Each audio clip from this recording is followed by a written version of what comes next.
What's good, everybody? It's your boy, Mr. Dan Banks, aka DJ Fine C of J2U, We Are Jersey Magazine, and Jersey Diamonds, and I'm here with the homie Spencer Sterling. What's going on, everybody? He's from Michigan, so you know. Yes, sir. You already know how this is about to go. But he's been in Jersey for 11 years. He's the owner of Mint Music. Yes. You know what I'm saying? Production company. That's composing company. So let me get you, let's get to know a little bit about Mr. Spencer Sterling. Yeah, of course, man. It's like you said, originally from Michigan, and I'm 33 at the moment, and I'm just thankful to be out here doing music. You know what I'm saying? Yeah, a little bit, man. A little bit. I kind of feel like it sometimes, but I mean, ultimately, just doing what I love, man. Yeah, you know what I'm saying? I think that's the best way to really put it. You know what I'm saying? Yeah. Let's go back a little bit, right? So sure. So Spencer has a unique background. Back in the day, he used to be in an orchestra band, upcoming and everything. So he has this unique talent for sound and everything. We were talking about that earlier. Actually, what is it like to have a background in music where it's like you actually know the uniqueness of different sounds and everything? Tell me about how that actually applies to your music now.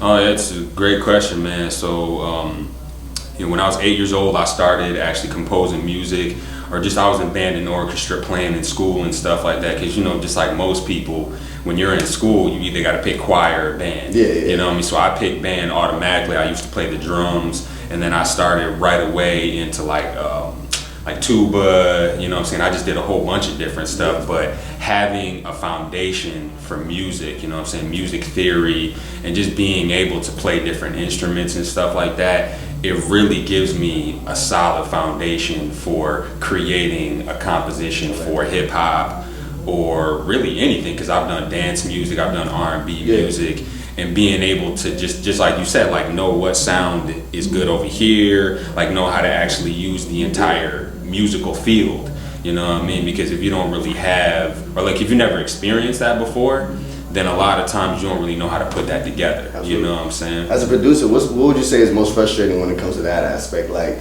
because with that background, that means you're very picky, right? Which is good. It's a good thing. But Yes. also, what would you say is most difficult about actually having that background and like being so picky about your music and everything? Does it take you a long time to actually get to the finalization of the music, or is it like, oh no, this kind of happens quickly now because I've been doing this for a while? It all depends, man. I mean, I try not to force it anymore. I really want it to be a more natural process. I think before I really knew myself, then I was just like, oh man, I think this can go here. I think this can go there. And then it just took forever. Just like you said, I overcomplicated it. Now I'm just like, this is hot, so I'm gonna finish it and then put it out. You know what I'm saying? Like, I'm kind of past those days of being an over perfectionist. Like, it's good to be a perfectionist, and I'm sure you can relate to that too, man. Sometimes you're like, oh man, the mix just wasn't exactly how it was, but it was meant to be that way in that moment. You know what I mean? So I really just want to be available for that moment and how it's meant to be. But I would say, like, whenever I put stuff together in composition, again, I just I want everything to talk to each other. You know what I mean? So if I can get everything to talk properly, then I'm mission accomplished. I like that. You know what I'm saying? That's dope. That's well said. I like that. All right, let's talk about Mint Music. For sure. So tell me about how you came up with Mint Music. Well, if anyone has been to Michigan or seen it on a map, it actually looks like a mitten. You know what I'm saying? So a lot of people call it the Mitten State, or the Mitt. Yeah. So when I was just thinking about ideas, it just kind of popped in my head, Mint Music. You know what I'm saying? It flows off the tongue, and I can do different things with it, MM or whatever. But it's just double M. Exactly. Yeah. I could do whatever I need to with that. You know what I'm saying? So that's how I came. And that's your upcoming production company? I mean, I've had it for about 6 or 7 years now. Yeah. Or at least I've been incorporated that long, and I've been putting out music under that banner for that amount of time. And actually, it's an upcoming label for artists to get some experience from you as far as production, composing, and just a little bit of everything, engineering, like just everything underneath one platform. So tell me about the goals for your platform with Mint Music. Like, what made you want to produce that and actually have some people work with you and collaborate and everything with that kind of a production? That's a great question, man. I would say that from the beginning, or really from a long time ago, I knew that I didn't just want to be an artist or just be a beat maker. When I started working with people, I was crafting their sound for them. So that's more of a production company. That's more of a production aspect. or even working with different companies who actually will say, okay, I have an artist here and I have a producer there, they put them together and then they actually pitch that to larger artists, you know what I'm saying? So there's different companies to do that too. So that's what I really want to do. I want to have a stable of artists. I want to have a stable of songwriters and singers so we can put stuff together, not only for showcases, not only for us, but just pitch it to other people. You know what I'm saying? And looking for talent and everything, like I said, having that background with the sound and the music, how do you pick the artists that you want to collaborate with? Because you actually have a project out now. Yes, sir. Ready, Willing, and Able, RWA. Yes. All streaming platforms, go check that out. Please. But tell me about the collaborations and how you were able to pick those kind of artists based off of the sound that you already have originally to the sound that you wanted for that project.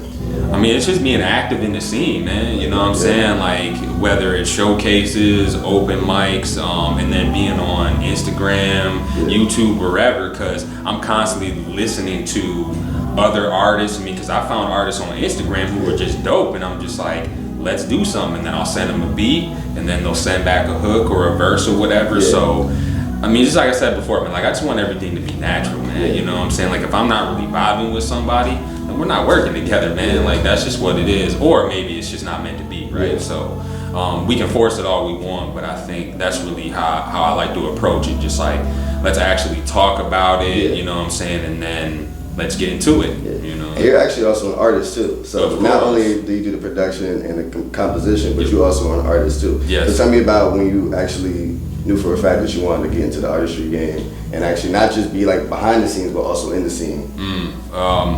Man, I was probably 10 or 12 years old, and then me and my boys, you know, we were just fucking around and like freestyling and stuff like that. And then I was like, okay, I kind of got a knack for this. Like, I actually really like this. And then over the years, I've always just written music, and then like music has always been like the only consistent in my life. You know what I'm saying? So like, when people were moving away, when, you know, my friends were doing this, when my parents were doing that, music was always the consistent, you know what I'm saying? Exactly, yeah. It was something that kept me sane, you know what I mean? So like, being able to write and then, you know, tell stories and stuff like that, because that's what I really like to do. I like to create characters and actually tell stories through the music. You know what I'm saying? Tell me what it's like to actually fall in love with producing and actually being like the whole production of music. Like, what is it like to actually fall in love with it? Because again, you gotta have a love for this in order for you to be so consistent. And also, like you said, he even said that he has a background of listening to orchestra music on a regular basis.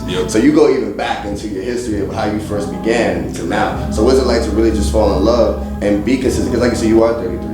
You know what I'm saying? Some people by then, they're like, you know, I'm not really sure what I want to do, but you are on fire. Like, you're definitely going, you're collaborating. So tell me what it's like to stay in love with the production and actually fall in love with it. That's a great question, man. So production, there's a difference. Like, for the people who don't really understand the difference, like, there's beat making and then there's producing. You know what I'm saying? Like, we really have to make that distinction. So again, from the beginning, like, I knew that I wanted to do more, you know what I mean? So like, just think about art in general, man. You know what I'm saying? Like, it really is subjective, and it lives, it breathes on its own, and you never really know where it's going to take you. You know what I mean? It really is an exciting thing, and that's what I've always loved to do. Just like, what's going to happen on the next project? What's going to happen with this artist? What's going to happen with this collaboration? So that's something that, you know, it brings new challenges.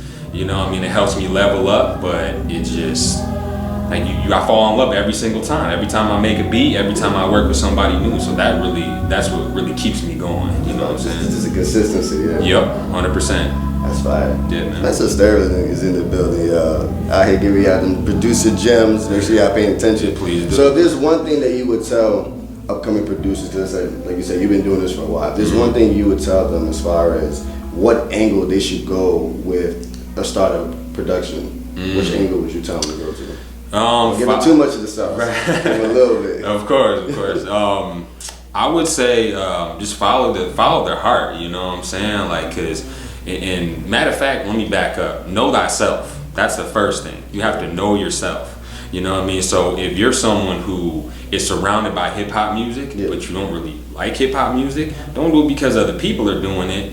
Like, do it because you love to do it. You know what I'm saying? I've always loved a lot of different genres. So I've tried different genres, you know what I'm saying? But that's not for everybody. Some people just like trap music. Some people, you know, just like pop music, you know what I mean? So really follow your heart and then start listening to that music, like actually listen and soak it up and let it become a part of you. You know what I mean? Because hip hop really is a part of me. You know what I'm saying? Like it's a part of my DNA. It's a part of my spirit. Like I was given that gift. Like that. You know what I'm saying? Like this isn't something that like I was like, oh, I'm searching for it. Like no, I was given it, and now I'm just respecting that gift and I'm being a conduit for it. So that's what I would tell people to do. Just be you. You know what I'm saying? Well said. Spencer Sterling's in the building, y'all. Tell me how they can book you, follow you, everything, brother. Said, of course, man. So you can go to mittmusic.com. That's MITT music.com, and that has all my recent projects. It has my beat store on there because I actually do sell instrumentals as well. You know what I'm saying? I collaborate with other producers. You can contact me. There's a contact page. You can watch the recent videos, you know what I'm saying? And then you can also find all the social media there as well. But if you're just on social media, then Instagram, I'm usually there more than anything. And I'm at The Sterling Example, all one word. Yeah, you heard it here first, man. We are Jersey Magazine. Spencer Sterling. Yes, sir. Appreciate it, man. Signing off. Yeah. Jersey Turned Up Entertainment. Entertainment.